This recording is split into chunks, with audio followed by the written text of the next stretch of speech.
Hello everyone, this is Xiaoli from Texas A&M University Corpus Christi, and today we will be talking about the China Land Administration System, and it's also my final presentation for the Cadastral Information System Design for this class.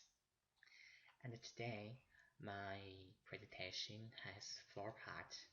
The first part is Chinese Basic Situation Introduction. The second part is Cadastral System Introduction and Assessment. The third one is about some typical questions, and the last one is a suggestion and conclusion. Okay, first we will be talking about some basic information about China. The People's Republic of China, located in East Asia, is the third largest country in the world in terms of area and the largest in terms of population. China has 1.3 billion population and land area over 9.6 million square kilometers, and the capital city is Beijing. And China has 23 provinces, 5 autonomous regions, 4 municipalities direct under the central government, and 2 special administration regions, the Hong Kong and Macau. So China is a very big country, has a very complex condition compared to other country. Okay, let's review the historic outline of China's cadastral system. The modern cadastre began in 1913 in China, sought for taxes and ownership, and the first land administration law of China was issued in 1986, and until 1919, a major cadastral survey and land registration activity was conducted in most regions of China, and its main objective was to obtain and record the basic data and attributes of every parcel, including land area, land classification, boundary, ownership, and area of buildings, and so on. Okay, let's talk about the Institute of Framework. In China, the Ministry of Land and Resources is the state administrative agency for land and mineral resources administration. There are 4 sub-departments in it, including the registration, tenure and use, surveying and mapping, and monitoring and statistics.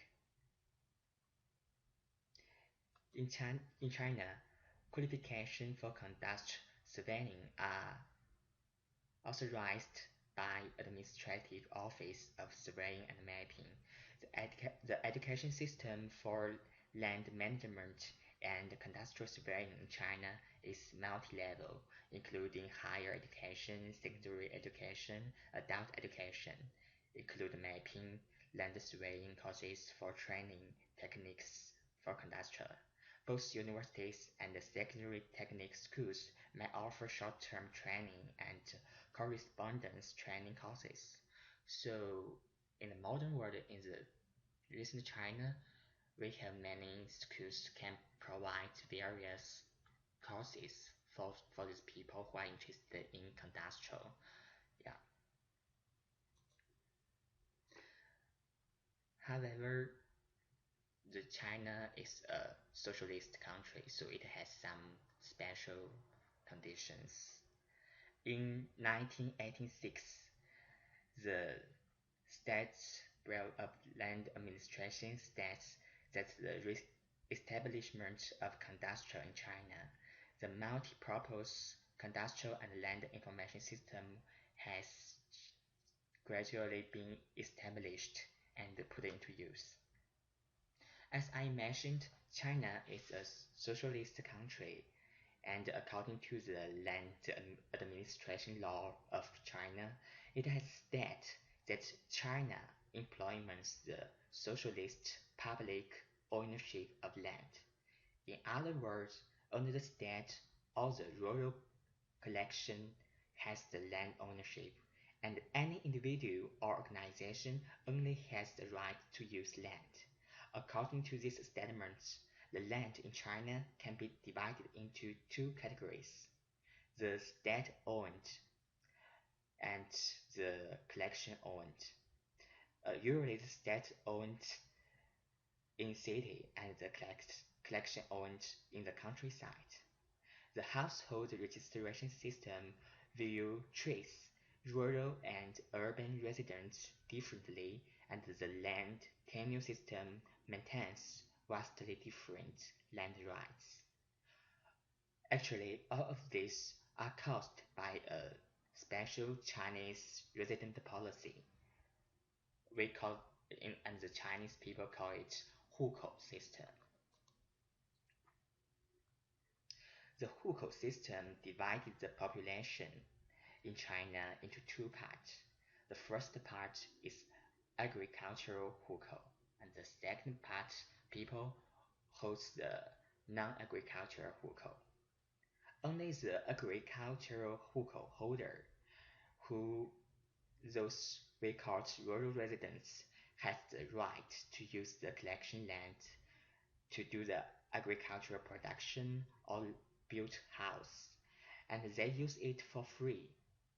However, for those agricultural hukou holder, what we call urban residents, has no right to use the collection land unless they purchase the collection land use rights and sign the collection land use rights transfer contract with the collection through legal pre uh, legal steps.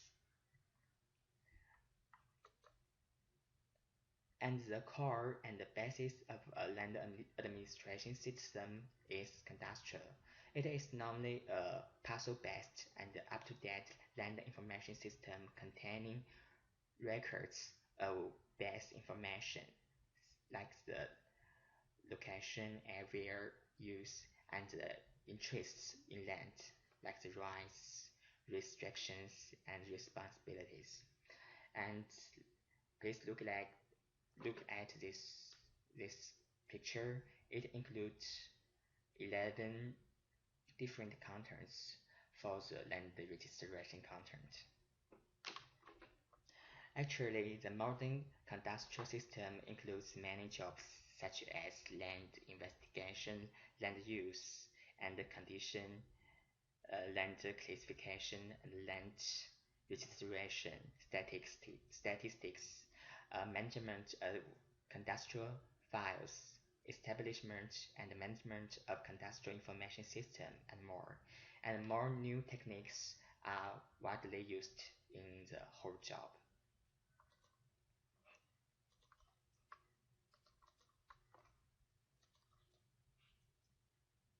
Until now, 97% collection-owned land ownership has been registered, and the collection-owned land construction planning permit is 18.5.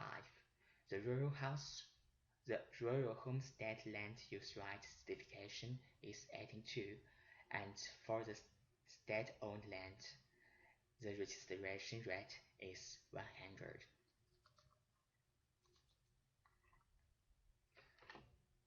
However, with the increasing of the country productivity and the rapid development of land of China, land as one of the most important resources are playing a more and more important roles in the development of country. Also, China has formed a very organized and effective land administration according its condition, especially its economic condition and social nature. Some land conflicts and issues are still emerging, and let's talk about it. First, for the state-owned land. For the state-owned land, There are three serious questions. The first one is the selling land phenomenon, and the second one is great loss of state-owned land revenue, and the third one is the supporting land system for sharing digital cadastral data must be straightened. And here I want to highlight the first one. Although the state-owned land belong to the state, actually the land are managed and planned by the local government. Some governments sell the state reserved land use rights to the individuals and organizations in order to increase the financial income. However, it has threatened the development of the national land policy. For the collection on the land, um, here are five questions issues should be considered. The first one is lacking of enough financial support for cadastral management development department at local level. The second one is technique and staff capability are relatively poor, backward. The third one is lacking the constraint mechanisms for non-agricultural of farmland. The fourth is non-farming land, and the last one is land expropriation compensation. And actually, in China, with more and more rural residents are recruited as the cheap labor for urban construction, their farmland are wasted. Many rural lands leave lived unused with no people farming and living. It is really a serious waste of the resources. However, along with the urbanization process, many rural-owned lands, the collection-owned land, are expropriated by the government. However, the land expropriation compensation standards are uncertain and not accepted by the original rural users. So, actually, in China, the cadastral information system also have many issues.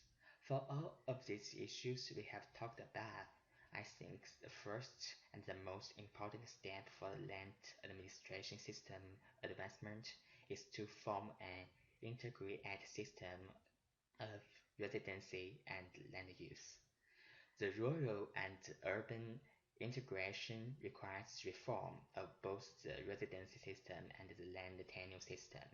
Become the hukou system is tied to a series of government policies such as land, healthcare, education, and taxation reform system. Reform needs to be both incremental and encompassing. Crucial reform in the residency system requires the abolish of agricultural and non-agricultural hukou system and the standardization of rights and the privileges tied to hukou system. Crucial reform of the land tenure system requires the protection of lease rights and incrementation of these rights with the urban system. Central government should clarify ownership of rural land by either clearly defining who the collective are, assigning ownership to the state. Only by clarifying ownership can be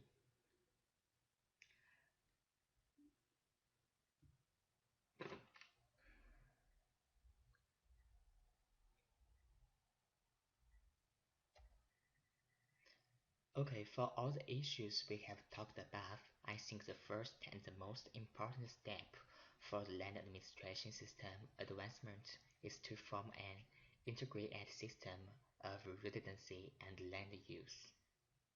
The rural-urban integration requires reform of both the residency system and the land tenure revenue system.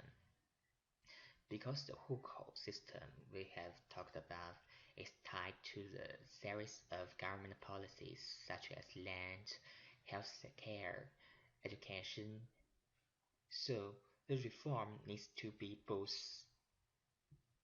incremental and encompassing. The crucial reform in the residency system requires to abolish the hukou system. Besides, there are some suggestions for the land administration system employment, like strong the land monitoring, strong the law enforcement, and for the primary level land administration development, the government should give more financial and technical support. After all, they are the best cadastral information provider. Anyway, China, as the third largest country in the world in terms of area and largest in terms of population, has a very complex cadastral condition. Although China has formed a pretty good land administration system according to the national condition, in a short time, we can't deny that many issues, no matter legal issues or management issues, exist in it. And these issues has caused a lot of land conflict, as we mentioned above. Although some urban residents complain that the state pay more attention to protect the rural residents, only the rural residents has the collection land use rights. However, with the development of the economy, more and more rural residents move to the urban area and buy house, which has caused the house price scoring in city. For the urban residents, they don't have the right to use the collection land and buy the house in rural area. So they think that their complaint is unfair, and it's a very typical question in China. So some people said maybe the socialist land policy isn't a good one or isn't suited for China. But for me, I think as a socialist country, the public ownership is the best guidelines for the country. Land is one of the most important resources which could deeply impact the national development, should be planned and managed. Only the government and law has the adequate power to control, plan, and improve it. What we need to do now is to find a good way to improve the current land administration system, resolve land issue, and advance cadastral techniques. Okay, I will finish my presentation and thank you for listening. Here is Xiaoli. Bye.